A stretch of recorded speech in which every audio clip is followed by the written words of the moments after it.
বিজয় উল্লাসে মাতোয়ারা কর্মী সমর্থক একক সংখ্যাগরিষ্ঠতা পেয়ে সরকার গঠনের পথে বিএনপি এখন পর্যন্ত ১৫৯ আসনে ধানের শীষ, ৪৫টিতে ১১ দলীয় ঐক্য বিজয়ী। কিছু আসনে বিশেষ ব্যক্তিকে জয়ী করতে ইলেকশন ইঞ্জিনিয়ারিং এর অভিযোগ বিএনপির। দেশবাসীর যে কোনো রায় মেনে নেয়ার ঘোষণা জামাতের। এবং পাতানো নির্বাচন হয়নি, কেন্দ্র দখলের ইতিহাস ভুলিয়ে দেওয়ার দাবি সিইসির। গণতন্ত্রের জন্য গুরুত্বপূর্ণ দিন আখ্যা আন্তর্জাতিক পর্যবেক্ষকদের।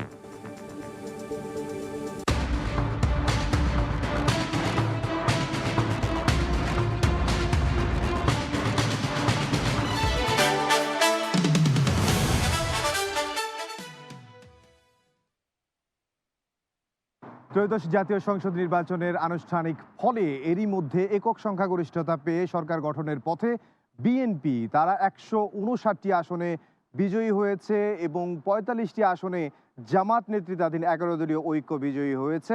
এর আগে ব্যাপক উৎসাহ উদ্দীপনার মধ্য দিয়ে সংসদ নির্বাচন ও গণভোটের শেষে চলে গণনা। আসছে বিভিন্ন আসনের কেন্দ্রভিত্তিক ফল। এর মধ্যে ঢাকা ১৭ আসনে বিজয়ী হয়েছেন বিএনপি চেয়ারম্যান তারেক রহমান। ঠাকুরগাঁও ১ আসনে বিজয়ী হয়েছেন ধানের শীষের প্রার্থী বিএনপি মহাসচিব মির্জা ফখরুল ইসলাম আলমগীর এবং ঢাকা ১৫তে বিজয়ী হয়েছেন জামাত আমির ডক্টর শফিকুর রহমান। কর্মী সমর্থকরা উল্লাসে মেতেছেন এবং কিছু আসনে এখনো ভোট গণনা চলছে এবং সেখানে ভিড় করছেন যারা কেন্দ্র, যারা কর্মী এবং সমর্থকরা রয়েছেন তারা।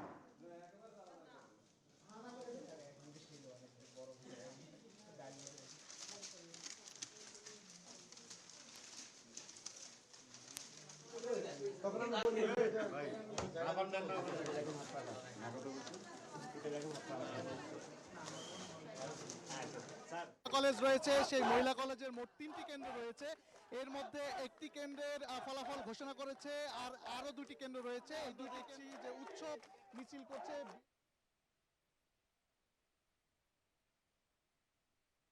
চলছে জাতীয় নির্বাচনের ফল ঘোষণা। রাজধানী সহ সারা দেশের বিভিন্ন কেন্দ্র থেকে গণনা হচ্ছে, বিভিন্ন কেন্দ্রের ফলাফল গণনা হচ্ছে। আমরা এই মুহূর্তে একটু আগারগাঁয়ে ইসি ভবনে যেতে চাই। সেখানে আমাদের সহকর্মী ফারুক ভুঁইয়া রবিন আছেন। রবিন, আমাদেরকে জানান সেখানকার সবশেষ পরিস্থিতি।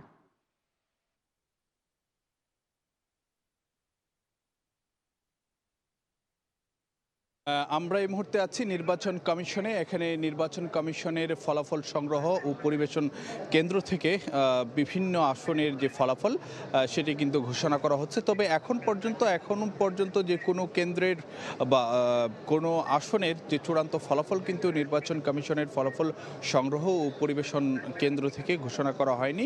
যে কটি আসনের ফলাফল ঘোষণা করা হচ্ছে সেইগুলো কিন্তু যে সবকটি আংশিক, অর্থাৎ বিভিন্ন আসনের বিভিন্ন কেন্দ্রের যে ফলাফলগুলো সেগুলো কিন্তু ঘোষণা করা হচ্ছে। এখানে নির্বাচন কমিশনের সচিব সহ অন্যান্য কর্মকর্তারা তারা সে ফলাফলগুলো ঘোষণা করছেন। তবে হয়তো চূড়ান্তভাবে আনুষ্ঠানিক ফলাফল আসতে আগামীকাল পর্যন্ত অপেক্ষা করা লাগতে পারে। তবে আমরা অনানুষ্ঠানিকভাবে বিভিন্ন সূত্র থেকে যে তথ্য পাচ্ছি সে অনুযায়ী কিন্তু আমরা এখন পর্যন্ত ১৯৫টি আসনের যে ফলাফল সেটি কিন্তু আমরা পেয়েছি এবং সে অনুযায়ী এখন পর্যন্ত সেই ১৫১টি আসনে যে বিএনপির আসন নিশ্চিত হয়েছে এমন তথ্য কিন্তু আমরা বিভিন্ন সূত্র থেকে আমরা পাচ্ছি। এবং অন্যদিকে জামায়াতের নেতৃত্বাধীন যে ১১ দলীয় জোট, সেই জোটের প্রার্থীরা ৪২টি আসনে জয় নিশ্চিত করতে পেরেছেন এবং স্বতন্ত্র প্রার্থীরা 2টি আসনে জয় নিশ্চিত করতে পেরেছেন। এটা কিন্তু যে আমরা বিভিন্নভাবে যেই সূত্রগুলো রয়েছে সেই সূত্রগুলো থেকে আমরা পাচ্ছি। তবে নির্বাচন কমিশনের পক্ষ থেকে অনানুষ্ঠানিকভাবে নির্বাচন কমিশনের পক্ষ থেকে যে আনুষ্ঠানিক যে ফলাফল পাওয়া সেটার জন্য আমাদেরকে আরও কিছু সময় অপেক্ষা করতে হবে। বলা যায় বেশ লম্বা সময় কিন্তু যে আমাদেরকে অপেক্ষা করতে হবে। এবং আমরা এই যে ফলাফল সংগ্রহ ও পরিবেশন কেন্দ্রে এখানে কিন্তু যে বিভিন্ন রাজনৈতিক দলের প্রতিনিধিরাও কিন্তু এখানে উপস্থিত রয়েছেন, তারাও কিন্তু যে যে নির্বাচন কমিশনের পক্ষ থেকে যে ফলাফলটি ঘোষণা করা হচ্ছে সেটি তারা শুনছেন। আমরা দেখতে পাচ্ছি যে নির্বাচন কমিশনের সিনিয়র সচিব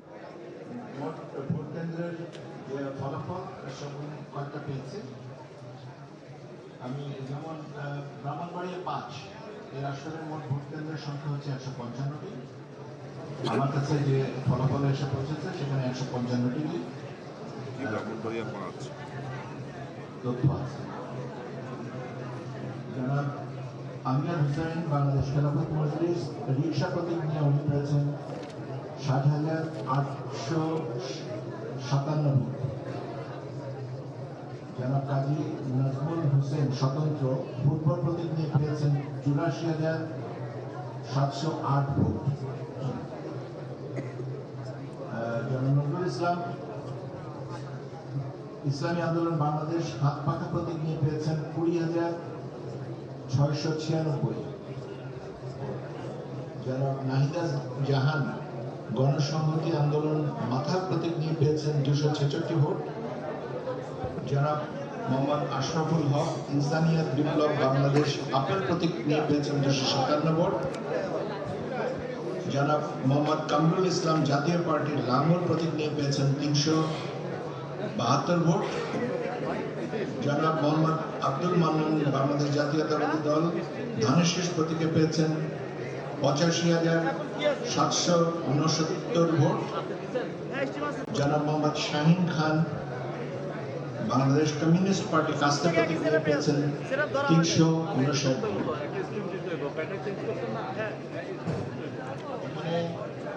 দর্শক, আপনারা নিশ্চয়ই দেখতে পাচ্ছেন যে নির্বাচন কমিশনের ফলাফল সংগ্রহ ও পরিবেশন কেন্দ্র থেকে যেই নিয়মিতভাবেই কিন্তু যে আপডেট বিভিন্ন আসনের আপডেট তথ্য সেটি কিন্তু জানানো হচ্ছে। তারা রিটার্নিং কর্মকর্তার কাছ থেকে ফলাফল বা সবশেষ তথ্য পাওয়া মাত্রই কিন্তু যে সেটি এখানে আনুষ্ঠানিকভাবে জানাচ্ছেন। তবে একটু আগে আপনাদেরকে যেটি জানাচ্ছিলাম যে এখনো পর্যন্ত কিন্তু যে কোনো আসনের যে পূর্ণাঙ্গ ফলাফল বা চূড়ান্ত ফলাফল কিন্তু যে নির্বাচন কমিশন এখনো পর্যন্ত আনুষ্ঠানিকভাবে ঘোষণা করেনি। যে কটি মানে ফলাফল এই ফলাফল সংগ্রহ ও পরিবেশন কেন্দ্র থেকে ঘোষণা করা হয়েছে, আমাদের কাছে এখন পর্যন্ত যে তথ্য আমরা অনানুষ্ঠানিকভাবে পেয়েছি সেখানে মোট 206টি আসনের ফলাফল পেয়েছি। তার মধ্যে 159টি আসনে বিএনপি জয়লাভ করেছে এবং জয় নিশ্চিত করেছে, এবং অন্যদিকে জামায়াতের নেতৃত্বাধীন 11 দলীয় জোট তাদের প্রার্থীরা 45টি আসনে জয় নিশ্চিত করতে পেরেছে, এবং অন্যদিকে 2টি আসনে যে স্বতন্ত্র প্রার্থীরা জয় নিশ্চিত করেছেন। এইগুলো কিন্তু যে আমাদের সহকর্মীরা বিভিন্ন জায়গা থেকে বা রিটার্নিং কর্মকর্তার কার্যালয় থেকে যে তথ্যগুলো সংগ্রহ করছেন তার ভিত্তিতেই কিন্তু আমরা এই ফলাফলগুলো পেয়েছি। সেটার আনুষ্ঠানিকভাবে নির্বাচন কমিশন থেকে ঘোষণা আসার জন্য মানে সেটার জন্য আমাদের আরও কিছু সময় অপেক্ষা করতে হবে। তবে এখানে একটু বিষয় যে আপনাদেরকে জানাতে চাই যে এবার কিন্তু দেশের ইতিহাসে প্রথমবারের মতন একই দিনে জাতীয় সংসদ নির্বাচন ও গণভোট অনুষ্ঠিত হয়েছে। নির্বাচন কমিশনের তরফ থেকে কিন্তু একই সঙ্গে যে আসন ভিত্তিক গণভোটের ফলাফলও কিন্তু যে জানানো হচ্ছে, এবং সেখানে হ্যাঁ ভোট কতটি পড়েছে বা না এর পক্ষে কতটি ভোট পড়েছে সেই তথ্যগুলো কিন্তু নির্বাচন কমিশনের পক্ষ থেকে জানানো হয়েছে। আমরা একটু আমাদের বিভিন্ন সহকর্মীরা তারা নানান জায়গা থেকে খোঁজখবর রাখছেন, মাঠের খবরাখবর রাখছেন, এবং বিভিন্ন আসনে মানে চিত্র কি এবং সেখানকার নেতাকর্মীরা কি প্রতিক্রিয়া জানাচ্ছেন সে খবরাখবর আমাদের সহকর্মীরা সংগ্রহ করছেন। আমরা একটু বরিশালে যাব, সেখানে রয়েছেন আমাদের সহকর্মী অপূর্ব অপু, যুক্ত হচ্ছে অপুর সঙ্গে। অপু,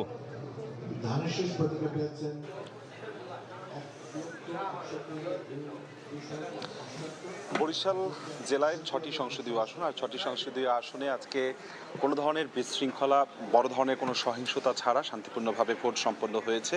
এখন রাত 2টা বাজে, 2টা পর্যন্ত এখন পর্যন্ত আনুষ্ঠানিকভাবে এখানে জেলা রিটার্নিং কর্মকর্তা তিনি তার কোনো প্রার্থীদের আনুষ্ঠানিকভাবে ঘোষণা করেনি, বিজয়ী ঘোষণা করেনি। তবে আমরা অনানুষ্ঠানিকভাবে এর মধ্যে আমার কাছে বরিশাল জেলার 6টি সংসদীয় আসনেরই ভোটের ফলাফল আমার কাছে চলে এসেছে। আমি যদি বলি বরিশাল 1 সংসদীয় আসন, এটি গৌরনদী এবং আগুলঝাড়া, এখানে মোট কেন্দ্র রয়েছে 129টি। তার মধ্যে 129টি কেন্দ্রেরই ফলাফল রয়েছে। ধানের শীষে এখানে যিনি প্রার্থী তিনি বিজয়ী লাভ করেছেন বেসরকারিভাবে 99,418 জন 18টি ভোট পেয়েছেন তিনি। জহিরুদ্দিন মোহাম্মদ স্বপন তার নিকটতম প্রতিদ্বন্দ্বী দাঁড়িপাল্লা প্রার্থী পেয়েছেন 45,140 ভোট। বরিশাল 2 সংসদীয় আসন, এখানে মোট ভোট কেন্দ্র রয়েছে 140টি। তার মধ্যে ধানের শীষের প্রার্থী তিনি ভোট পেয়েছেন 1,41,280টি, সারফুদ্দিন আহমেদ সান্টু, এবং দাঁড়িপাল্লার প্রার্থী নিকটতম প্রতিদ্বন্দ্বী তিনি পেয়েছেন 71,989টি। বরিশাল 3 সংসদীয় আসন, এখানে যেটা বলছিলাম যে বরিশাল 2-এও কিন্তু ধানের শীষের অর্থাৎ বিএনপি মনোনীত প্রার্থী তিনি বেসরকারিভাবে জয়লাভ করেছেন। বরিশাল 3 সংসদীয় আসন, এখানে 126টি কেন্দ্র রয়েছে।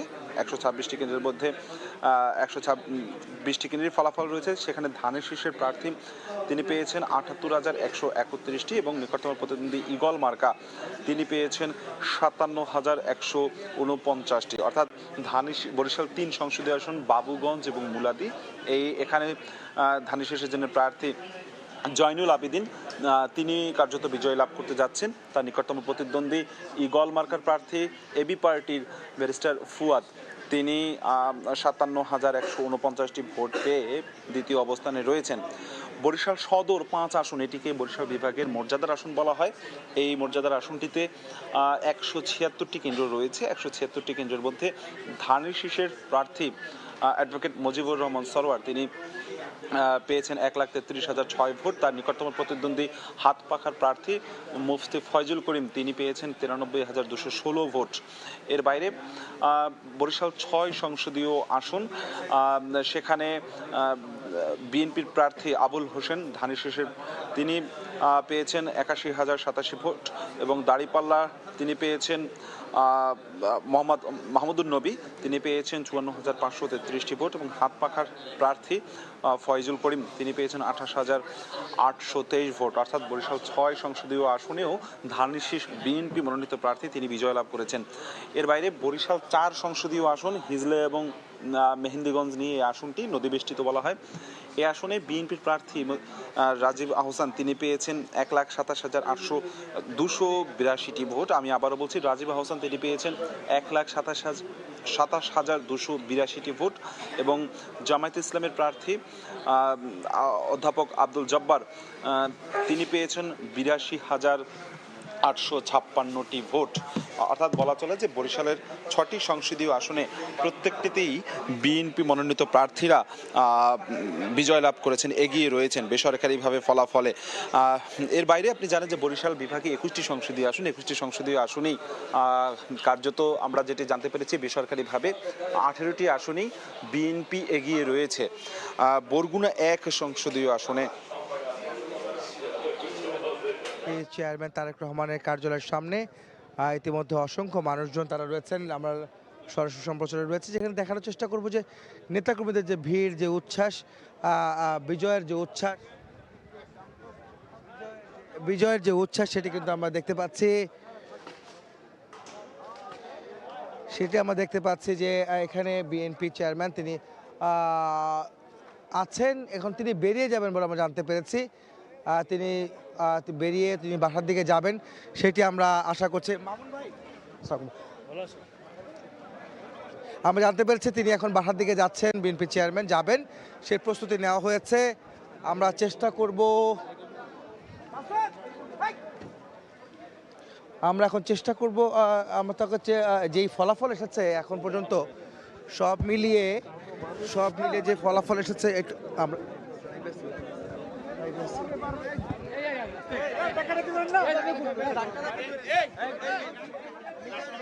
একটু কথা বলার চেষ্টা করব। বিএনপি চেয়ারম্যান তারেক রহমান তিনি বেরিয়ে যাচ্ছেন, বাসার দিকে যাচ্ছেন।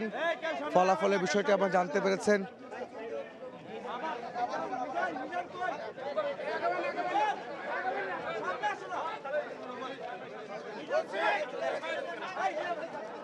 আমরা দেখার চেষ্টা করছি বিএনপি চেয়ারম্যান তিনি বের হচ্ছেন বিএনপির যে চেয়ারম্যানের কার্যালয় থেকে তারেক রহমান, এবং তিনি এখন বাসার দিকে যাবেন এবং তিনি জানেন যে এতক্ষণে যে ফলাফল এসেছে বেসরকারিভাবে তাতে করে বেশ এগিয়ে আছেন এবং সংখ্যাগরিষ্ঠতা পেয়েছে বিএনপি।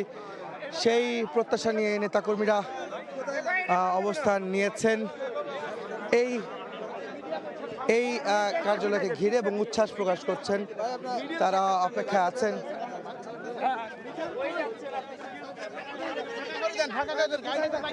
আমরা চেষ্টা করব। কোথায় যাচ্ছে? কোথায় যাচ্ছে? সাইডে যান। গাড়ি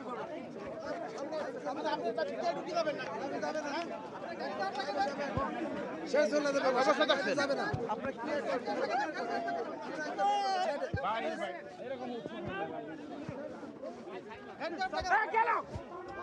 এখন আর প্লিজ ভাই আপনি শুনুন।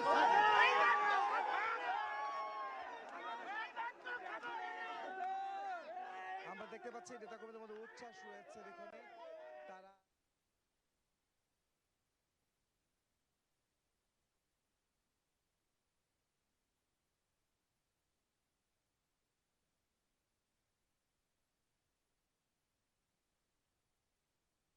মানে গাড়ি বহরকে ঘিরে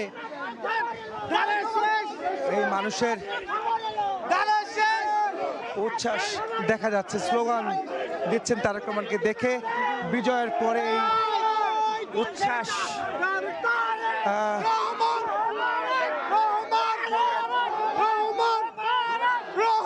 বিজয়ের পর তারেক রহমানের এই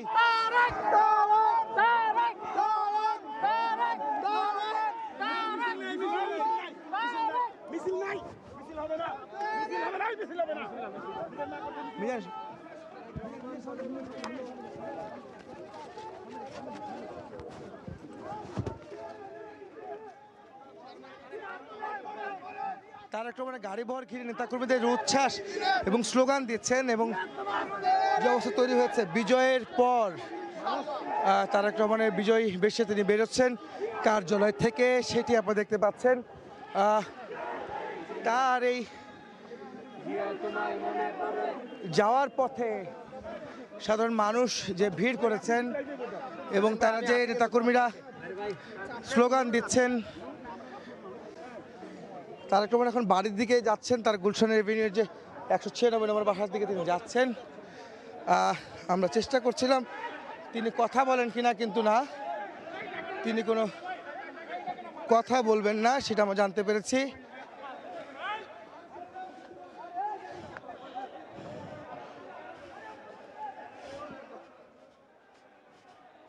বিএনপি চেয়ারম্যান তারেক রহমানের গাড়ি বহরটি সামনের দিকে এগোচ্ছে, কিন্তু নেতাকর্মীদের ভিড়ে তিনি এগোতে পারছেন না। তিনি আছেন, তার গাড়ি বহরটি নেতাকর্মীরা ঘিরে ধরেছেন, সেখানে গণমাধ্যম কর্মীরাও রয়েছেন।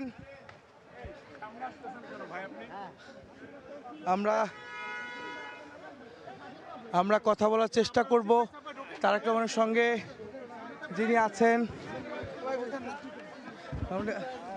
দেখতে পাচ্ছেন চেয়ারম্যান তারেক রহমান তিনি বেরিয়ে যাচ্ছেন গুলশান কার্যালয় থেকে, এবং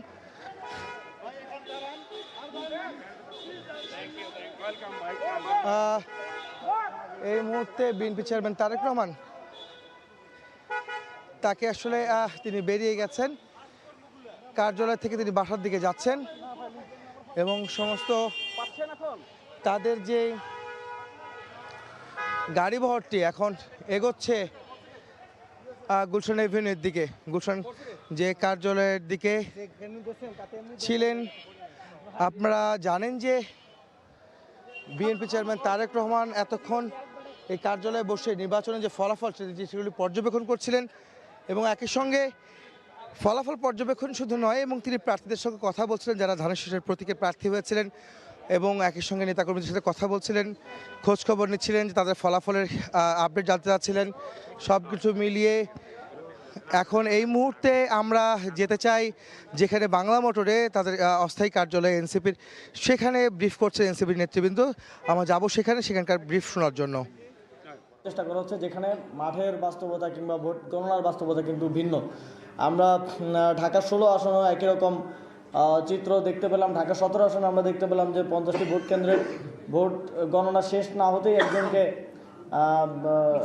বিজয়ী ঘোষণা করে দেওয়া হলো। তো এই মিডিয়ার মাধ্যমে এক ধরনের, যেটা আমরা কিছুদিন ধরে বলে আসছিলাম যে এক ধরনের ম্যানিপুলেশন এবং ফলাফল ট্যাম্পারিং করার চেষ্টা করা হয়েছে। এবং আমরা স্পষ্টভাবে দেখেছি যে আমাদের ঢাকা 19 আসনে আমাদের প্রার্থী দিলশানা পারুল, সেখানে একটি কেন্দ্রের ভোট 460টা ছিল বিএনপি প্রার্থীর, 600 সামথিং ছিল আমাদের শাপলাকলিতে। সেটা যখন রিটার্নিং কর্মকর্তা ঘোষণা দিলেন, তিনি উল্টোটা ঘোষণা করলেন। তিনি 460টা ঘোষণা করলেন শাপলাকলির, আর 600 সামথিং ঘোষণা করলেন ধানের শীষের। সুতরাং মানে এটা খুবই হাস্যকরভাবে এবং খুবই চাইল্ডিশ ওয়েতে ফলাফল ট্যাম্পারিং করা হচ্ছে বলে আমরা অভিযোগ পাচ্ছি। এবং আমরা নির্বাচন কমিশনকে বলবো অবশ্যই এই বিষয়গুলো খতিয়ে না দেখা পর্যন্ত, এই অভিযোগগুলো স্পষ্টভাবে আমলে নিয়ে এই বিষয়ে সুস্পষ্ট ব্যাখ্যা না দেওয়া পর্যন্ত সেই আসনগুলোর যেন কোনো ফলাফল ঘোষণা করা না হয়। এবং আমরা দেখেছি কুড়িগ্রাম 2 আসনে আমাদের প্রার্থীকে রিটার্নিং কর্মকর্তা বেসরকারিভাবে বিজয়ী ঘোষণা করে দিয়েছেন এবং সেখানে প্রত্যেকটি কেন্দ্রের ফলাফল যোগ করলে তিনি বিজয়ী হন। কিন্তু তারপরে আমরা দেখলাম বিএনপির নেতাকর্মীরা রিটার্নিং কর্মকর্তার কার্যালয় ঘেরাও করলেন, এক ধরনের মব সৃষ্টি করে ফলাফল পরিবর্তন করার দাবি করতে থাকলেন। এবং এটা আমরা ঢাকা 8 আসনেও দেখেছি। সেখানে একটি কেন্দ্রের ফলাফল ছাত্রদল এবং বিএনপি নেতাকর্মীরা মানেন না বলে সেখানে 7 বার কাউন্টিং করানো হলো। এবং সেখানে প্রত্যেকটি কেন্দ্রের ফলাফল কাউন্ট করে যা আসছে সেটার সাথে আবার সেন্ট্রালি রিটার্নিং কর্মকর্তা যা ঘোষণা করছেন তার মিল থাকছে না। ঢাকা 11 আসনে আমরা দেখেছি, সেখানে আমরা প্রত্যেকটি কেন্দ্রের ফলাফল যোগ করে দেখছি, সেখানে নাহিদ ইসলাম 5000-এরও বেশি ভোটে, প্রায় 6000-এর কাছাকাছি ভোটে তিনি এগিয়ে আছেন। কিন্তু রিটার্নিং কর্মকর্তা যা ঘোষণা করেছেন সেখানে তিনি 1500-এর মতো ভোটে এগিয়ে আছেন, যদিও সেখানেও তাকে বিজয়ী ঘোষণা করা হয়েছে। তারপরেও আমরা আমাদের পক্ষ থেকে, যেহেতু আমরা অসংলগ্ন তথ্য পেয়েছি, কেন্দ্রের ভোটের যোগফল আর রিটার্নিং কর্মকর্তার ঘোষণার মিল পাচ্ছি না, সেই জায়গা থেকে আমরা আবার সেটা পুনর্যাচাই করার জন্য, পুনর্গণনা করার জন্য দাবি করেছি। সেটা পুনর্গণনা চলছে। তো এইরকম কিছু কিছু জায়গায় খুবই কম মার্জিন আমরা দেখেছি, অনেকেই হেরে গেছেন, অনেকেই জিতে গেছেন। 200, 300, 500 ভোট, 1000 ভোট, 2000 ভোট। সেখানে যদি এরকম 3000, 4000 ভোটের হিসাবে, কেন্দ্রের হিসাবে একরকম, রিটার্নিং কর্মকর্তার হিসাবে একরকম, মিডিয়াতে অন্যরকম আমরা দেখতে পাই, এটা আমাদের মধ্যে একটা সুষ্ঠু নিরপেক্ষ নির্বাচন এবং ভোট গণনার ক্ষেত্রে একটা সন্দেহ তৈরি করে। এবং এই সন্দেহ নিয়ে আমরা কখনোই সামনের দিকে এগোতে পারবো না। এই বিষয়ে সুস্পষ্ট ঘোষণা নির্বাচন কমিশনকে দিতে হবে, সুস্পষ্টভাবে প্রয়োজনীয় পুনর্যাচাই করে নির্বাচন কমিশনকে হস্তক্ষেপ করে সেটা পুনর্যাচাই করে সে বিষয়ে সিদ্ধান্ত দিতে হবে। কারণ ইতিপূর্বে আমরা রিটার্নিং কর্মকর্তাদের পক্ষপাতিত্ব দেখেছি। আমরা এছাড়াও আমরা দেখছি যে কিছু স্পেসিফিক নির্দিষ্ট আসনে এই চেষ্টাটা করা হচ্ছে, যেখানে 11 দলীয় জোটের শীর্ষ নেতৃবৃন্দের আসনগুলোতেই স্পেসিফিকলি এই ভোট ট্যাম্পারিংয়ের গণনার ক্ষেত্রে, ফলাফলের ক্ষেত্রে ট্যাম্পারিংয়ের চেষ্টাটা করা হচ্ছে। এটা কাকতালীয় নয়, আমরা মনে করি এটা উদ্দেশ্য প্রণোদিত এবং এটা একটা সাইকোলজিক্যাল প্রেশার তৈরি করার উদ্দেশ্য হিসেবে এই ধরনের কাজটা করা হচ্ছে। আমরা দেখেছি জামাতের আমিরের আসনে, আমাদের আহ্বায়কের আসনে, খেলাফত মজলিসের আমিরের আসনে স্পেসিফিকলি এই চেষ্টাগুলো করা হচ্ছে। আমরা মিরপুরে অর্থাৎ ঢাকা 16 আসনেও এটা দেখেছি, এ ধরনের একটা চেষ্টা সেখানে করা হচ্ছে। আমরা নির্বাচন কমিশনকে আহ্বান জানাবো যে ফলাফল ঘোষণার ক্ষেত্রে এই যে বিলম্ব, আমরা কিছু কেন্দ্রে দেখেছি যে কেন্দ্রগুলোতে এনসিপি এগিয়েছিল, শাপলাকলি এগিয়েছিল, আমাদের জোটের প্রার্থীরা এগিয়েছিল, ওই কেন্দ্রগুলোর ফলাফল সন্ধ্যা 7টা বাজে গণনা শেষ হয়ে গেলেও, কেন্দ্র থেকে ঘোষণা হয়ে গেল বা সেখানে গণনা শেষ হয়ে গেল, রিটার্নিং কর্মকর্তা সেটা 11টা 12টা পর্যন্ত এখন পর্যন্ত ঝুলিয়ে রেখেছেন। এই কারণটা আমরা এই বিষয়ে আমরা স্পষ্ট না যে কেন এরকমটা করা হচ্ছে। এটা কি আমাদের বিজয়ী কেন্দ্রগুলোকে ঘোষণা না দিয়ে বিপরীত প্রার্থীকে এগিয়ে আছে দেখানোর একটা অপপ্রয়াস কিনা, এবং সেটা দিয়ে একটা মিডিয়ার মাধ্যমে একটা ন্যারেটিভ তৈরি করার চেষ্টা বলে আমরা মনে করছি।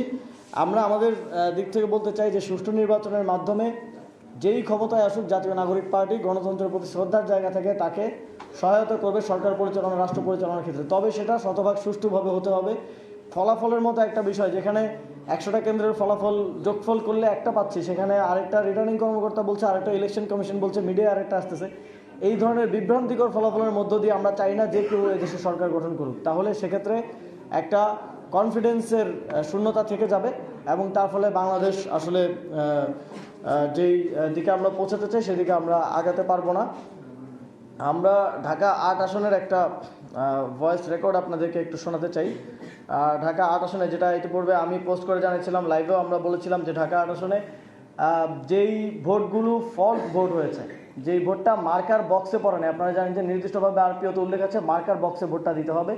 ভোটটা মার্কার নামের উপরে পড়লেও হবে না, কিংবা এর বাইরে পড়লেও হবে না। আমরা দেখেছি এর বাইরে খালি যে জায়গা আছে সেখানে সিল দেওয়া হয়েছে, সেই সিলকে ধানের শীষের পক্ষে করা হয়েছে, কাউন্ট করা হয়েছে। কাউন্ট করে সেটাকে বিবেচনায় নিয়ে ঢাকা ৮ আসনে এক ধরনের ফলাফল ঘোষণা করার চেষ্টা করা হচ্ছে।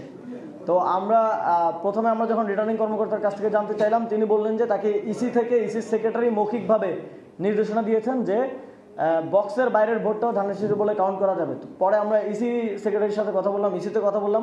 ইসি থেকে আমাদেরকে জানানো হলো যে তারা কোনো এ ধরনের নির্দেশনা দেন নাই, এটা প্রিজাইডিং অফিসার রিটার্নিং কর্মকর্তার সিদ্ধান্ত। তো তাহলে এই যে একজন থেকে আরেকজন এই যে বল পাস করার মতো চলছে, এটা স্পষ্টভাবে বোঝায় যে এখানে একটা ফলাফল ট্যাম্পারিং হচ্ছে। এবং আমরা এটার প্রমাণও পেয়েছি।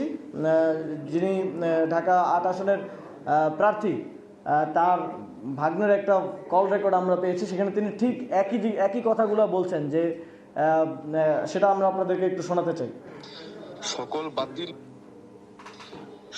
বাতিল ভোট, আমরা বলতেছি সকল বাতিল ভোট কিন্তু প্রেসিডেন্ট অফিসারকে চ্যালেঞ্জ করে এগুলো প্রমাণ করতে হবে। এগুলো কিন্তু খামখেয়ালি গুলো হবে না। প্রার্থীকে নিয়ে কিন্তু সব জায়গায় কাজ সম্ভব না। একটা কেন্দ্রে আসছি বিলিয়ে সব জায়গায় কাজ সম্ভব না, হয়তো আরো দু একটা জায়গায় যেতে পারবে।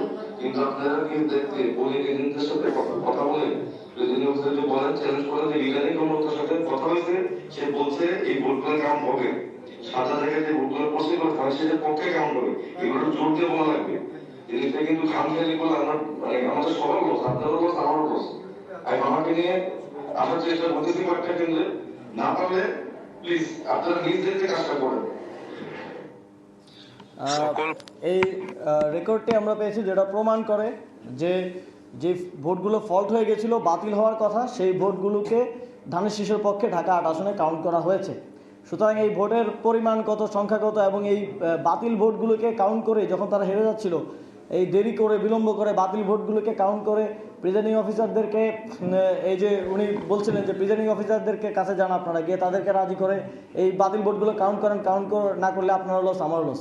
সুতরাং এটা স্পষ্ট প্রমাণ যে এখানে বাতিল ভোট কাউন্ট করে মির্জা আব্বাসকে বিজয়ী করার এক ধরনের ষড়যন্ত্র হয়েছে। আমরা এই আসনের ভোটগুলো খুব স্পষ্টভাবে আমরা এই রিটার্নিং কর্মকর্তা এবং প্রিজাইডিং অফিসার যারা এখানে আছেন তাদেরকে আর ভরসা করতে পারছি না। আমরা দাবি জানাচ্ছি যে নির্বাচন কমিশন এই ভোটগুলো কাউন্ট করে এই বিষয়ে একটা ফলাফল দেবেন, এবং যেই ভোটগুলো ফল্ট ভোট হিসেবে এসেছে সেই ভোটগুলোকে বাতিল করতে হবে। এই যে স্পষ্ট একটা ষড়যন্ত্র, প্রমাণিত ষড়যন্ত্রের মধ্য দিয়ে ঢাকা ৮ আসনের ফলাফল ট্যাম্পারিং করার যে চেষ্টা চলছে, সেটা আমরা কোনোভাবেই মেনে নেব না। এবং এই বিষয়ে আমরা এবং এই বিষয় সহ আরও সার্বিক বিষয় আমরা জোটের পক্ষ থেকে চূড়ান্ত সিদ্ধান্ত নিয়ে আপনাদেরকে অফিসিয়ালি জানাবো। কারো কোনো প্রশ্ন থাকলে করতে পারেন। জি, আমি উপস্থিত ছিলাম, সেখানে রিটার্নিং কর্মকর্তা কোনোভাবেই এই ভোটগুলোকে ধানের স্বীকৃতি দিতে চান। তিনি চেয়েছেন এগুলো বাতিলে থাকবে। অসুস্থ হয়ে গেছেন সহকারী রিটার্নিং কর্মকর্তা, আমরা সেখানে ছিলাম, মির্জা আব্বাস সেখানে উপস্থিত ছিলেন, আইন শৃঙ্খলা রক্ষাকারী বাহিনী বাইরে থাকলেও নীরব ছিলেন। কিন্তু আপনাদের পক্ষ থেকে রাজধানীর বাংলা মোটরে এনসিপির কার্যালয়ে কথা বলছিলেন সজীব ভুইয়া, এবং এর আগে আমাদের সহকর্মীরা যোগ দিয়েছিলেন নির্বাচন কমিশন ভবন থেকে, বরিশাল থেকে এবং গুলশান থেকে আমাদের সহকর্মীরা যোগ দিয়েছিলেন। তারা জানাচ্ছিলেন নির্বাচনের ফলাফলের সবশেষ তথ্য। আমরা এই মুহূর্তে যেতে চাই আমাদের ভোটকাস্টে, সেখানে মাবরুর রশিদ বান্না রয়েছেন এবং তার সঙ্গে একজন অতিথি রয়েছেন, আরও একজন অতিথি একটু পরে যোগ দেবেন। আসসালামু আলাইকুম, আবারও ফিরে আসলাম ভোটকাস্টের দ্বিতীয় পর্বে, আজকের দ্বিতীয় পর্ব। আমার সাথে এখন উপস্থিত আছেন সাদিক মাহবুব ইসলাম, রাজনৈতিক বিশ্লেষক।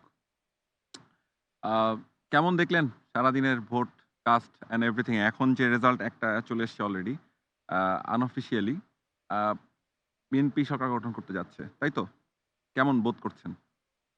আলহামদুলিল্লাহ, আমি প্রথমেই মহান আল্লাহ তাআলাকে অশেষ ধন্যবাদ জানাতে চাই যে জুলাই গণ অভ্যুত্থান এবং তার পূর্বে আওয়ামী ফ্যাসিবাদের বিরুদ্ধে যে দীর্ঘ একটা সংগ্রাম চালিয়েছে বাংলাদেশের মানুষ এবং গণতন্ত্রকামী জনগণ, তাদের যে একটা আকাঙ্ক্ষা ছিল বাংলাদেশের গণতান্ত্রিক হাইওয়েতে আবার ফেরত আসবে, বাংলাদেশের একটা গণতান্ত্রিক পুনর্যাত্রা হবে, এই যে তাদের আকাঙ্ক্ষাটা ছিল, মহান আল্লাহ তাআলা হচ্ছে আমাদের সেটাকে পূরণ করেছেন। কাজেই এজন্য আমি আসলে খুব কৃতজ্ঞ। আর আমি এই ওভারঅল ইলেকশন আমি যা দেখলাম, আমার কাছে বেশ ফ্রি অ্যান্ড ফেয়ার মনে হয়েছে, and সুষ্ঠু মনে হয়েছে। তো ডক্টর ইউনূসকে আসলে একটা স্পেশাল ধন্যবাদ দেওয়া উচিত যে উনি একটা চমৎকার যে ইলেকশন আমাদের উপহার দিতে পেরেছেন। এবং ওভারঅল এখন আপনি নিশ্চয়ই দেখতে পাচ্ছেন যে বেশ কিছু কনসার্ন রেইজড হয়েছে বিভিন্ন পক্ষের কাছ থেকে, এবং হোপফুলি এগুলো খুব সুন্দরভাবে রিজলভ করা যাবে এবং ইনশাল্লাহ আমরা একটা ভালো হুম। সময় সামনে উপভোগ করতে পারবো। আপনার কাছে মনে হচ্ছে যে জুলাইয়ের যে আকাঙ্ক্ষা ছিল সেখান থেকে আমাদের নতুন যে গভর্নমেন্ট আসবে, যা আসতে চলেছে, তারা সেটাকে আপহোল্ড করতে পারবে? আমি এই বিষয়ে আসলে অত্যন্ত হোপফুল। এবং আপনি যদি চিন্তা করে দেখুন যে কারেন্ট বিএনপির যে চেয়ারম্যান জনাব তারেক রহমান, তিনি কিন্তু শুরু থেকেই জুলাইয়ের পক্ষে কথা বলছেন এবং ইনফ্যাক্ট তিনি বাংলাদেশে পা দেওয়ার পরই কিন্তু জুলাইয়ের যারা শহীদ হয়েছেন এবং জুলাইয়ের যারা ফ্রন্ট লাইনের ছিলেন, পরবর্তীতে ইনফ্যাক্ট শহীদ হাদির বিষয়টাও উনি কিন্তু অত্যন্ত সুন্দরভাবে দেখেছেন এবং তিনি সবকিছু ম্যানেজ করেছেন। এবং ওভারঅল তার আশপাশে যারা আছেন, যদি আমরা দেখি যে অলরেডি যারা ইলেক্টেড হয়েছেন, মির্জা ফখরুল ইসলাম আলমগীর বলুন, সালাউদ্দিন সাহেব বলুন, ওনারা প্রত্যেকেই কিন্তু জুলাইকে আপহোল্ড করছেন। প্রত্যেকেই কিন্তু তাদের যার যার অবস্থান থেকে জুলাইকে সমর্থন জানিয়েছেন এবং যারা তরুণরা আছেন তারাও কিন্তু খুব অ্যাক্টিভলি জুলাইয়ের ফ্রন্টলাইন হিসেবে ছিলেন। এই ছাত্রদল, যুবদল বলুন, অ্যান্ড ইনফ্যাক্ট এককভাবে যদি আমরা চিন্তা করে দেখি, এই জুলাই আন্দোলনে কিন্তু বিএনপির অনেকেই শহীদ হয়েছেন, অনেকে আহত হয়েছেন। এই বিষয়গুলোকে আমি ৪২৩ জনের উপরে। জি, এক্সাক্টলি। তো আমি বিশ্বাস করি যে সামনের দিনগুলোতে যে গভর্নমেন্ট আসছে তারা সেটাকে অনার করবে, অ্যান্ড আমি আসলে অত্যন্ত হোপফুল। আচ্ছা, আর গত ১৭ বছরের যে সংগ্রাম, সবচেয়ে বেশি আ গুম খুনের শিকার যে দলটি, সেটার নাম নিঃসন্দেহে জাতীয়তাবাদী দল বিএনপি। এবং যে গত ১৭ বছরে প্রায় ৬০ লক্ষ নেতাকর্মীর উপরে তাদের হামলা-মামলা ছিল। তাদেরও তো এক ধরনের আকাঙ্ক্ষা আছে। সেটাও তো এক ধরনের বিষয় আছে। সেটাকে কিভাবে তারা ম্যানেজ করবে বলে মনে হয় আপনার? আসলে ফ্র্যাঙ্কলি স্পিকিং যদি আমরা চিন্তা করে দেখি যে এই যে দীর্ঘদিন ধরে যারা হচ্ছে নির্যাতিত হয়েছেন, নিপীড়িত হয়েছেন এবং বঞ্চিত হয়েছেন, আমরা যদি চিন্তা করে দেখি যে বিএনপির নেতাকর্মীর নামে প্রায় ৬৫ লাখ মামলা।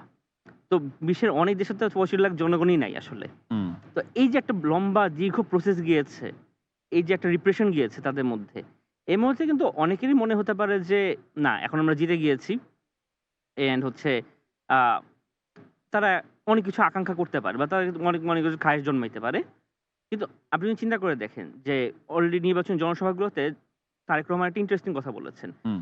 যে এই যদি তারা নির্বাচিত হন, তারা নির্দেশ দিচ্ছেন যে জনগণের পা ধরে বসে থাকতে। কারণ জনগণকে উপেক্ষা করলে কি হয়, হুম। তার প্রমাণ কিন্তু আমরা জুলাইতে দেখেছি। হুম।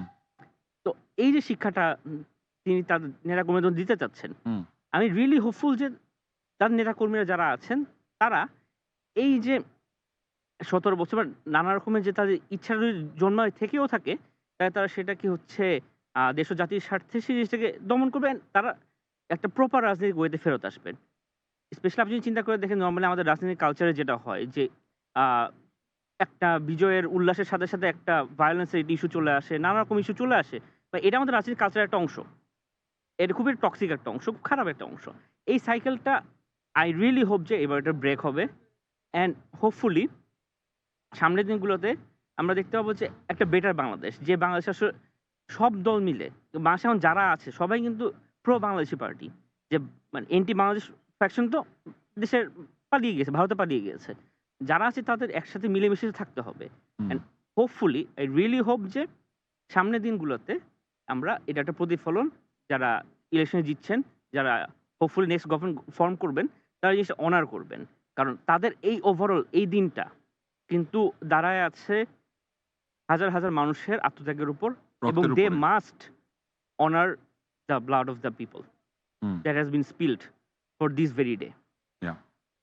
এবং দলের যারা গুনস বা দলের ভেতরে যারা আসলে বিভিন্ন ধরনের অপরাধমূলক কর্মকাণ্ডের সাথে জড়িত, তাদের ব্যাপারে কি মনে হয়? তাদের ব্যাপারে কিরকম অ্যাকশন আসতে পারে? এই জিনিসটা অনেস্টলি এটা তারেক রহমানের জন্য সামনে একটা বড় চ্যালেঞ্জ হবে। কারণ একটা মানে একটা খুব বাজে একটা সিচুয়েশন কিন্তু তৈরি হয়েছিল। চাঁদাবাজি ইস্যু বলুন, সন্ত্রাস ইস্যু বলুন, নানা রকম ইস্যু হয়েছে কিন্তু।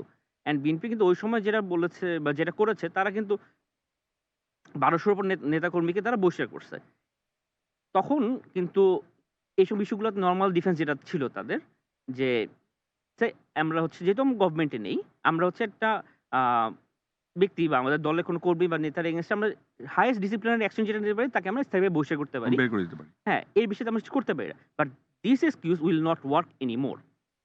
The moment you form the government, you have to take responsibility for each and every one of your people. হুম। এবং তখন যদি হচ্ছে এই ইস্যুগুলোকে ঠিকমতো ডিল করতে না পারেও অ্যান্ড তখন যদি সেই এই পুরাতন ইস্যুগুলো থাকে, এই চাঁদাবাজি বলুন, সন্ত্রাস বলুন বা নানা রকম দখলদারিত্ব বলুন, যেটা হচ্ছে আমাদের পলিটিক্যাল কালচারের মধ্যে খুব শক্তভাবে গেড়ে গিয়েছে। এই ইস্যুগুলো যদি আপলোড করা সম্ভব না হয়, তাহলে কিন্তু ফ্রম দ্য ডে ওয়ান এটা গভর্নমেন্টের একটা বিরাট চ্যালেঞ্জ হয়ে যাবে। অ্যান্ড লাস্ট টাইম আমরা যখন দেখেছি যে অপারেশন ক্লিন হার্টের মধ্যে কিন্তু খুব একটা ব্রুটাল সিস্টেমের মধ্যে যেতে হয়েছে এই ইস্যুগুলোর জন্যই। ওই ইস্যুটা কিন্তু অনেস্টলি যদি বলি, বাংলাদেশের বিচার বহির্ভূত হত্যাকাণ্ডের জন্য কিন্তু একটা প্রেসিডেন্স রেখে গেছিল। এবং এটা কিন্তু মানে খুবই একটা বাজে দৃষ্টান্ত হয়ে থাকবে যে এইভাবে আসলে জিনিসগুলো হ্যান্ডেল করা কিন্তু একদমই উচিত না। তো লেটস হোপ যে নেতাকর্মীরা হচ্ছে জিনিসটাকে হচ্ছে এখন অনুধাবন করবেন যে তাদের নেতা যে একটা খুব চমৎকার একটা স্টেটসম্যান হিসাবে আবির্ভূত হচ্ছেন এবং অ্যাট দ্য সেম টাইম এই ইস্যুগুলোকে গভর্নমেন্ট ঠিকমতো হ্যান্ডেল করতে পারবে। ওকে, এবার একটু চলেন বিরোধী দলের বিষয়ে আছি। যে যারা আসলে অন্য যেই প্রো বাংলাদেশী দলগুলো তাদের রিঅ্যাকশনস আপনি দেখতে পাচ্ছেন অলরেডি। তো তাদের রিঅ্যাকশন দেখে আপনার কেমন লাগছে? পজিটিভ নাকি নেগেটিভ? না, আমি এখন পর্যন্ত হোপফুল। হুম। এখন পর্যন্ত হোপফুল অ্যান্ড সো ফার আমার যেটা মনে হয় আমি এখনো অত্যন্ত দৃঢ়ভাবে বিশ্বাস করি বাংলাদেশের যেসব দলগুলো আছে এখন বিরোধী দলে যারা হতে যাচ্ছেন জামায়াত ইসলামী বা এনসিপি, তারা ইলেকশনের প্রসেসটা দেখেন, ইলেকশনের যে আমরা যে দেখেছি সারাদিনের ভোট গ্রহণটা হয়েছে সব মিলিয়ে কিন্তু অত্যন্ত স্ক্রুটিনির মধ্যে ছিল এই ইলেকশনটা। কারণ এতদিন পর একটা ইলেকশন হচ্ছে, একটা মানে ইন্টারন্যাশনাল একটা অ্যাঙ্গেলও ছিল, দেশে একটা ছিল, সব মিলিয়ে সবাই ছিল, ফিল্ডে সবাই ছিল। এরপরে যে ইস্যুগুলা আই রিয়েলি হোপ যে সেটা লিগালি অ্যান্ড হচ্ছে সেই জিনিসটাকে কোঅপারেশনের মাধ্যমে ওটা হ্যান্ডেল করা বা রিজলভ করা যায়। হুম। একটা ইলেকশন কিন্তু ম্যাসিভ একটা ইস্যু অ্যান্ড বাংলাদেশের মতো একটা এখানে 13 কোটি ভোটার 300 আসন, মানে it's a huge task. So কোনো পার্টিকুলার আসনকে কেন্দ্র করে বা কোনো পার্টিকুলার সিচুয়েশনকে কেন্দ্র করে যদি হচ্ছে সেটা স্ট্রিটে নেমে যায় আসলে সেটা কিন্তু আসলে এই আমাদের যে গণতন্ত্রের পুনর্যাত্রা যেটা সামনের দিনে সেটা কিন্তু খুব বাজেভাবে ব্যাঘাত করবে। এবং অ্যাট দ্য সেম টাইম যে আহ, শীর্ষ নেতারা নন, শীর্ষ নেতা ছাড়াও যেসব অনলাইন ইনফ্লুয়েন্সাররা যারা আছেন বা যেসব অ্যাক্টিভিস্টরা যারা আছেন তাদের আরও রেসপন্সিবল আচরণ আসলে করতে হবে অ্যাট দিস মোমেন্টে। কারণ এখন বাংলাদেশের একটা খুব গুরুত্বপূর্ণ একটা কি বলা যায় Transition. ক্রান্তিকাল যাচ্ছে, ট্রানজিশন পিরিয়ড যাচ্ছে। এরকম সময়ে যদি হচ্ছে আম, মানে কি বলা যায় মানে আপিবেলের কথা বলেন বা হচ্ছে যে এনার্কি বা এনিথিং, যে জ্বালাও পোড়াও টাইপের আলাপ, এইসব আলাপ দেওয়াটা কিন্তু খুব রিস্কি আলাপ। আর এখনো even today Bangladesh still is a very fragile state. কারণ বাংলাদেশের এখন অনেকগুলো ফল্ট লাইন কিন্তু এখন অ্যাক্টিভ, বাংলাদেশের অনেকগুলো ইস্যু কিন্তু এখন আনরিজলভ। এবং সামনের দিনগুলোতে গভর্নমেন্টের যত না দায়িত্ব তার চেয়ে বড় দায়িত্ব কিন্তু বিরোধী দলগুলোর রেসপন্সিবিলি বিহেভ করার। আপনি যদি চিন্তা করে দেখেন এই আওয়ামী লীগ গভর্নমেন্টের লম্বা সময়ে তারা যে পরিমাণ কেওস তৈরি করে গেছে, যে পরিমাণ লুট করেছে, যে পরিমাণ আমাদের সবচেয়ে বড় কথা তারা ইনস্টিটিউশনগুলো ধ্বংস করে দিয়ে গেছে। True. বাংলাদেশের কোনো ইনস্টিটিউশনকে আওয়ামী লীগ কিন্তু রাখে নাই, প্রত্যেকটা সিস্টেম করাপ্টেড হয়ে গেছে। আপনি এডুকেশন বলেন, ইকোনমি বলেন, আপনার হচ্ছে প্রশাসন বলেন, ফোর্সেস বলেন, প্রত্যেকটা ইস্যু করাপ্টেড। এখন মনে করেন যে আপনার বিরোধী দল আপনি হওয়ার পর আপনার ফার্স্ট মেন্টালি যদি থাকে যে না আমি গভর্নমেন্টের হচ্ছে 1.5 বছরে ফালাই দেবো, 2 বছরে ফালাই দেবো, that's not how it gonna work. কারণ এই জিনিসটা তো হচ্ছে আপনার ট্রাস্টের উপর ডিপেন্ড করে। As a government party you have to earn the trust of the opposition and at the same time as a opposition party you have to earn the trust of the government. Hmm. এখন আমি যদি পার্লামেন্টে বসে দেখি যে আমার opposition আমার help করতেছে না কোনো কারণে, বা আমার প্রত্যেকটা ইস্যুতে মানে মানে একটা কম্পিটিটিভ সিচুয়েশন, কনফ্রন্টেশনাল সিচুয়েশন তৈরি হয়ে যাচ্ছে। সিচুয়েশনটা কিন্তু সলভ হবে না। আমরা যদি একটু পিছায় দেখি, এই যে যে জাতীয় ঐক্যমত্য কমিশন ছিল, এটা পার্সোনালি আমি মনে করি এটা ল্যান্ডমার্ক একটা ইস্যু বাংলাদেশের হিস্ট্রিতে।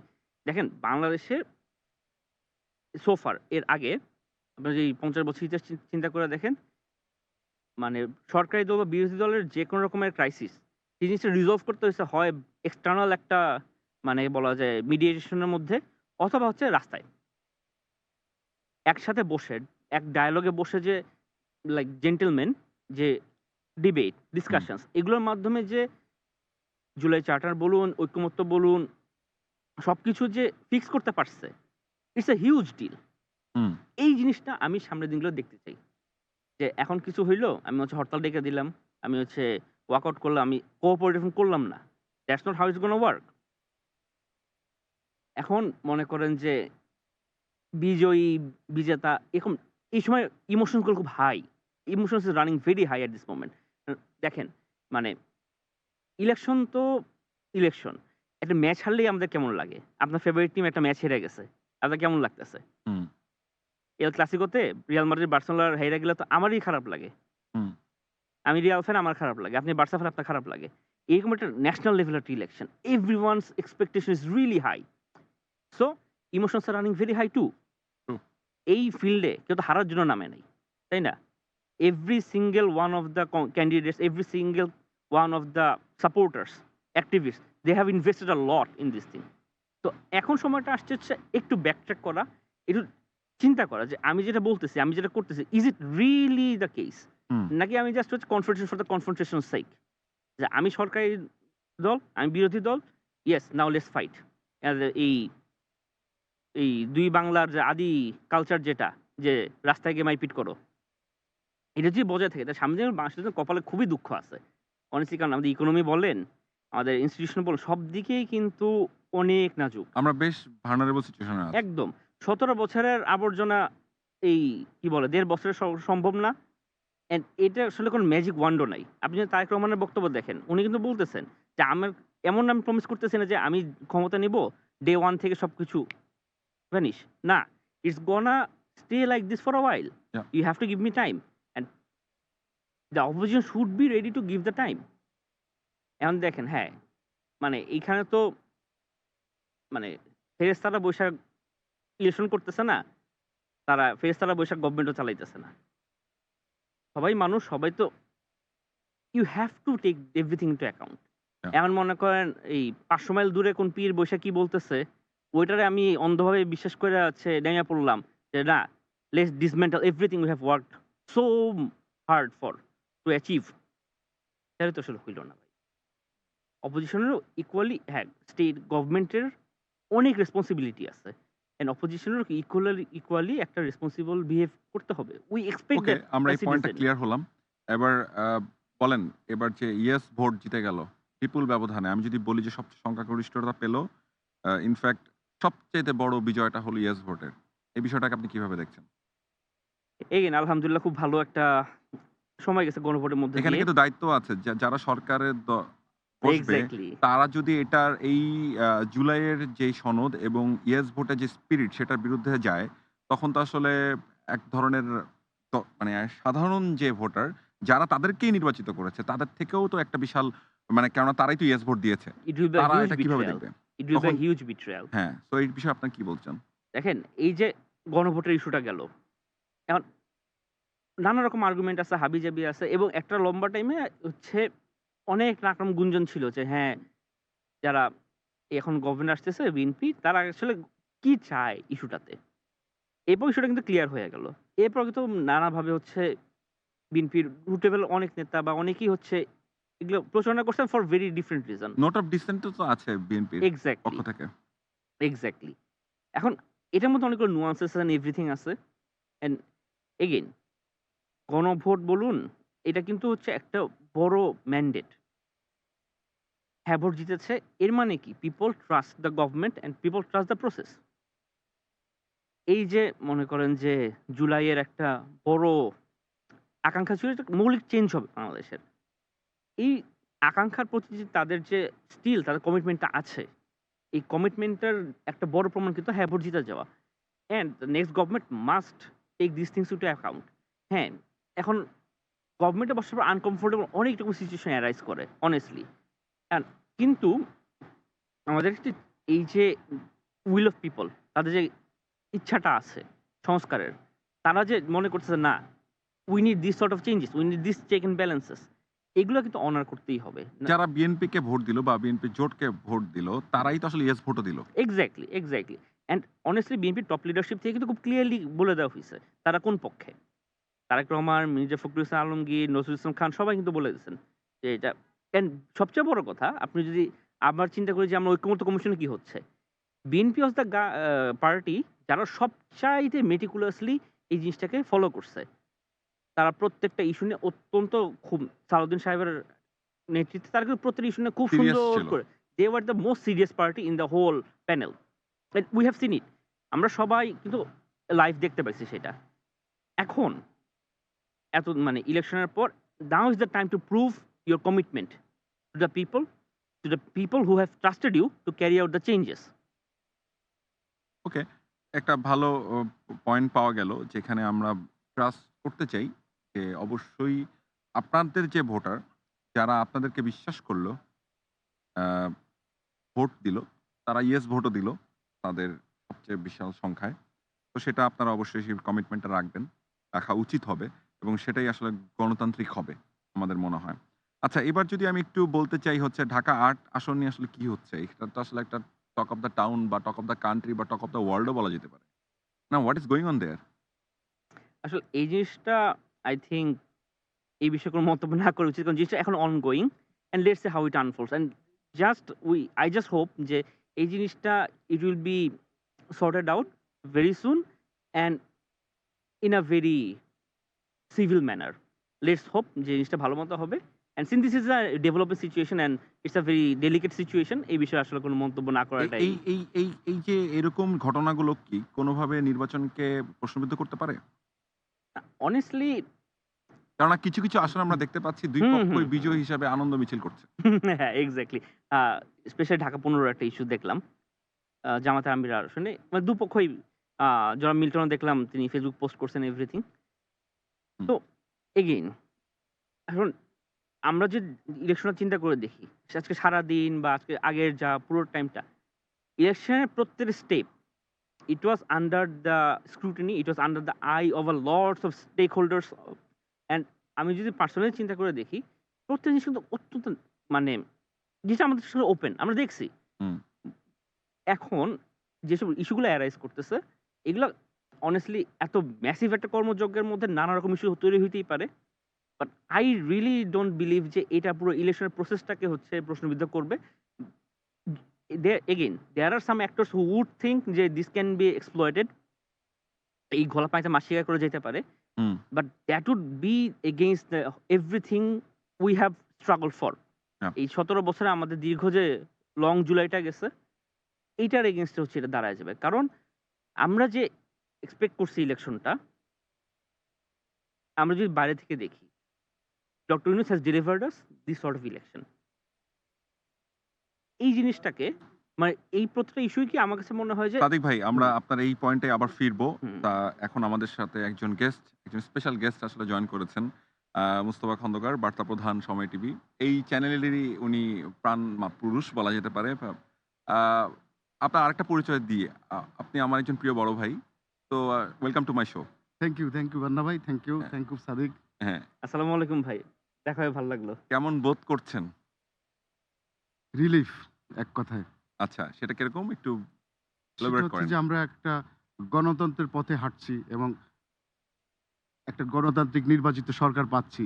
১৭ বছর ১৮ বছরের যে একটা আমরা এক ধরনের যন্ত্রণার মধ্যে ছিলাম, জি। সেইটা থেকে আমরা একটা ওভারকাম করার চেষ্টা করছি। মানে মানুষ একটু স্বস্তি পাচ্ছে যে একটা নির্বাচিত সরকার, যে জি। সরকার জনগণের ভোটে ক্ষমতায় আসছে, তারা জনগণ কল্যাণের কাজ করবে। জি। এই জন্য আমার কাছে একটু ভালো লাগছে, বেশ স্বস্তি পাচ্ছি। আলহামদুলিল্লাহ। আপনার বিশ্বাস এই জায়গাটায় কমিটমেন্ট রাখতে পারবে নতুন সরকার? আমি তারেক রহমানের প্রতি ১০০% না হলেও 90% আমি আশাবাদী যে তিনি করবেন। হুম। আমি 10% কেন রেখে দিলেন? কেন রেখে দিলাম সেটা হচ্ছে যে উনি একার পক্ষে তো ওনাকে সবকিছু করা সম্ভব না। হুম। উনি যে একটা মেশিনারিজ এর মধ্যে ঢুকে যাচ্ছেন। উনাকে কতখানি তারা সাপোর্ট দেবে তারপরে ডিপেন্ড করতেছে উনি 100% পারবেন কিনা। হুম। তো সেইটা আমি 90 ডেজ এর মধ্যে আমি বুঝতে পারবো যে উনি কতখানি সেটার সাথে অ্যাকোমোডেট হতে পেরেছেন আর কতখানি পারেননি। উনাকে কে হেল্প করছে, কে করছে না। তবে আমার বিশ্বাস যে উনাকে সবাই হেল্প করবে। উনি কিন্তু অনেকগুলো বড়, বড় কমিটমেন্ট অলরেডি করে রেখেছেন। তো আপনার কাছে মনে হয় যে এইটার জন্য আসলে সময় দিতে হবে পরের অবশ্যই, সরকারকে? অবশ্যই, অবশ্যই তাকে সময় দিতে হবে। বিশেষ করে তিনি যেসব এই যে কয়েকটা জনকল্যাণমূলক যেমন ফ্যামিলি কার্ড, ফার্মার্স কার্ড যেসব কথা বলেছেন, এই কাজগুলো উনাকে খুব স্ট্রিক্টলি করতে হবে এবং কেয়ারফুলি করতে হবে। কারণ এইসব প্রতিশ্রুতি বাস্তবায়নের ক্ষেত্রে আমরা দেখেছি এর আগে যে দুর্নীতির একটা সুযোগ তৈরি হয়। নিজ দলের লোকেরাই অনেক সময় করে ফেলেন। অনেক করে ফেলে।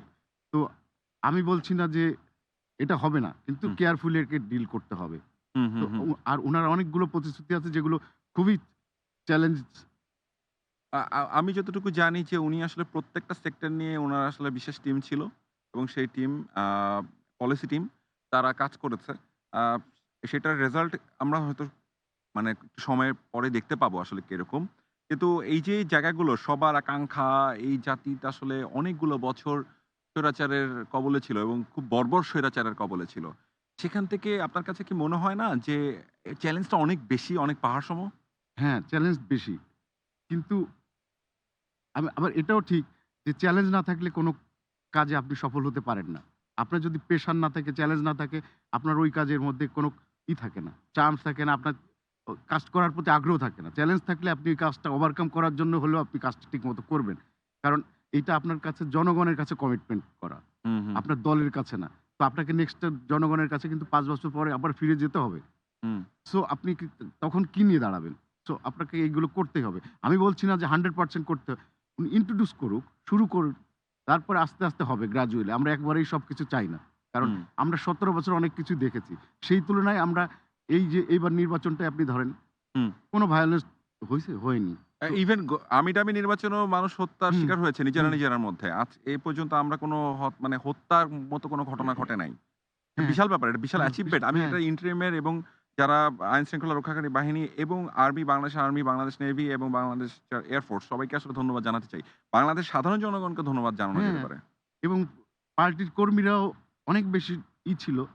বিশেষ করে কয়েকটা আসনে যেভাবে ইরিটেটিং করা হয়েছে প্রার্থীদেরকে, অন্য দলের প্রার্থীরা, সেই ক্ষেত্রে কিছুই হয়নি বলতে গেলে। অথচ আপনি দেখেন আওয়ামী লীগের নির্বাচনের সময় তাদের লোকদের সাথে নির্বাচন তারা সেখানে নিজেরা নিজেরা মারামারি করে মানুষ মরেছে। জি। আমরা ৫ আগস্টের পরে আমরা অনেক গুণগত পরিবর্তন দেখছি রাজনৈতিক এটা দলের কি মধ্যে। আপনি একটা পজিটিভ নোট হিসেবে নিচ্ছেন দলের ভেতর থেকে? হ্যাঁ, দলের ভেতর থেকে। যে তারা তো আসলে প্রভোকেটেড হয়নি অনেক হয়নি, ক্ষেত্রে হয়নি। বা প্রভোকেটেড করেনি বা করেনি। যেভাবেই বলি। আবার শীর্ষ Either way. নেতৃত্ব তাদেরকে সেইভাবে কন্ট্রোলে রাখছে। যে Yeah. তারাও যে আমি কিছু করলে আমার নেতা It's আমাকে a good ছাড়বে না। start. হ্যাঁ, গুড স্টার্ট, অবশ্যই good start. Okay. So it's a good start হিসেবে আপনি যেভাবে বললেন, আমরা আশাবাদী হতে চাই।